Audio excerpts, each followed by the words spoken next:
NDA ప్రభుత్వం ఎన్నికల ముందు హామీ ఇచ్చిన మేరకు రాష్ట్రంలో ఉన్న నిరుద్యోగ ఉపాధ్యాయులందరికీ ఉద్యోగ అవకాశాలు కల్పించాలనే సత్సంకల్పంతో మెగా డిఎస్సి నిర్వహించడం జరిగింది. గౌరవ ముఖ్యమంత్రి గారు ప్రమాణ స్వీకారం చేసిన తర్వాత బాధ్యతలు తీసుకున్న మొదటి రోజే మొదటి సంతకంగా మెగా డిఎస్సి పైన ఆయన సంతకం చేసి దాదాపు 16,347 టీచర్ పోస్టుల భర్తీకి కార్యాచరణను శ్రీకారం చుట్టడం జరిగింది. ఇంత పెద్ద ఎత్తున ఈ ప్రక్రియ ప్రారంభమై రాష్ట్రంలో వేలాదిగా ఎదురు చూస్తున్న నిరుద్యోగ యువకులకు టీచర్ ఉద్యోగాలు ఒకవైపు ప్రభుత్వం కల్పిస్తుంటే జగన్మోహన్ రెడ్డి గారు ఆయన వందిమాగాదులు ఆయన ఒత్తాసు పలుకుతున్న మీడియా దీన్ని సహించలేకుండా మళ్ళీ నిరుద్యోగులలో అంతేకాకుండా ప్రస్తుతం అర్హత సాధించిన వారందరిలో కూడా గందరగోళం నింపేదానికి ప్రయత్నం జరుపుతూ ఉంది. ఏదైనా నోటిఫికేషన్ ఇచ్చేటప్పుడు అన్ని విషయాలను కూడా కూలంకషంగా పరిశీలించి ఆప్షన్లకు సంబంధించి కూడా ఆ రోజే ముందుగా ఆ నోటిఫికేషన్లో చెప్పడం జరిగింది. రిజర్వేషన్లకు సంబంధించి కూడా ఆ నోటిఫికేషన్లోనే స్పష్టంగా చెప్పడం జరిగింది. ఇప్పుడు మెరిట్ లిస్టు విడుదలై రేపటి నుంచి ఎవరైతే అర్హత సాధించారో ఎవరైతే ఉద్యోగాలు పొందుతున్నారో వారందరి సర్టిఫికెట్ల వెరిఫికేషన్ కూడా రేపు ప్రారంభం కావడం జరుగుతోంది. మరో 10-15 రోజుల్లో వాళ్ళందరికీ కూడా నియామక పత్రాలు అందజేసి వారికి పాఠశాలను కూడా కేటాయించడం జరుగుతుంది.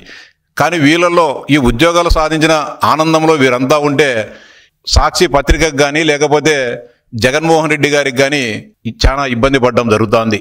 ఎవరు కూడా ఎలాంటి అభ్యంతరాలు వ్యక్తం చేయకోకుండా ఇంకా డిఎస్సిలో నో ఆప్షన్, అంతేకాకుండా పరీక్షకు ముందే పోస్టుల ప్రాధాన్యతను ఆయా ఉద్యోగార్థులు ఎంపిక చేసుకోవడం జరిగింది. మళ్ళీ ఎడిట్ ఆప్షన్ ఇవ్వాలని చెప్పి ఈరోజు ఎవరైతే ఉద్యోగాలు పొందారో వారిలో గందరగోళానికి శ్రీకారం చుట్టే ప్రయత్నం జరుగుతోంది. ఈ సందర్భంగా ఈ ఉద్యోగాలు పొందుతున్న నిరుద్యోగ యువకులందరికీ కూడా విజ్ఞప్తి చేసేది ఒకటే, ఎంతో బాధ్యతగా మీకు ఇచ్చిన మాట మేరకు రాష్ట్ర ఆర్థిక పరిస్థితి అంతంత మాత్రంగా ఉన్న గతంలో జగన్మోహన్ రెడ్డి గారు 23,000 పోస్టులు భర్తీ చేస్తా అని చెప్పి మీ అందరికీ కూడా మోసం చేసిన పరిస్థితులలో మీకందరికీ అవకాశాలు కల్పించాలనే సదుద్దేశంతో 16,347 పోస్టులను భర్తీ చేయడం జరిగింది.